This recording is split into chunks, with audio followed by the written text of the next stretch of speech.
Media మిత్రులందరికీ నమస్కారం అండి.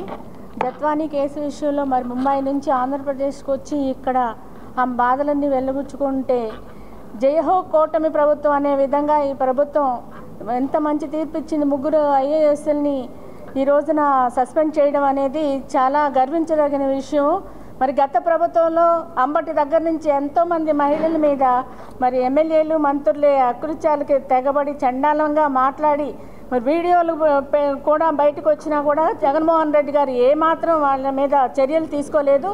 కానీ ఈ ప్రభుత్వంలో మొన్న జానీ మాస్టర్ మీద ఎప్పుడైతే ఆయన మీద ఒక ఆరోపణ వచ్చిందో వెంటనే ఆయన్ని సస్పెండ్ చేయడం జరిగింది. అలాగే చంద్రబాబు నాయుడు గారు వాళ్ళ ఎమ్మెల్యేని ఆ మహిళల మీద ఎక్కడైతే వాళ్ళ మీద తిరుపతి దగ్గరలో ఆమె మీద అఘాయిత్యానికి పాల్పడ్డాడో ఆయన్ని వెంటనే సస్పెండ్ చేయడం జరిగింది. కూటమి అన్న ఒక నాయకుడన్నా చంద్రబాబు నాయుడు గారు ఆయన్ని చూసి సిగ్గుపడాలి.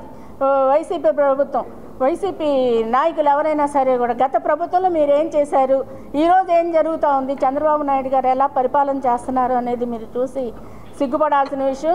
ఇంకా నోర్లు పెట్టుకుని మీరు మాట్లాడాల్సిన అవసరం లేదు. రాబోయే కాలంలో మహిళలకి అన్నీ మంచిగా జరుగుతాయి. మహిళల కోసం ఈ కూటమి ప్రభుత్వం పనిచేస్తుంది. నేను వంగలపూడి అనిత గారికి ఒకటే రిక్వెస్ట్ చేస్తున్నానమ్మా, వీళ్ళని సస్పెండ్ చేయడం కాకుండా గట్టి చర్యలు తీసుకుని వీళ్ళ మీద శిక్ష పడే వరకు పోరాటం చేస్తాం. మేమందరం కూడా మీరు శిక్ష పడే వరకు మీరు కూడా చర్యలు తీసుకోవాలని చెప్పి మేము కూటమి ప్రభుత్వం నుంచి విజ్ఞప్తి చేస్తూ ఉన్నాం.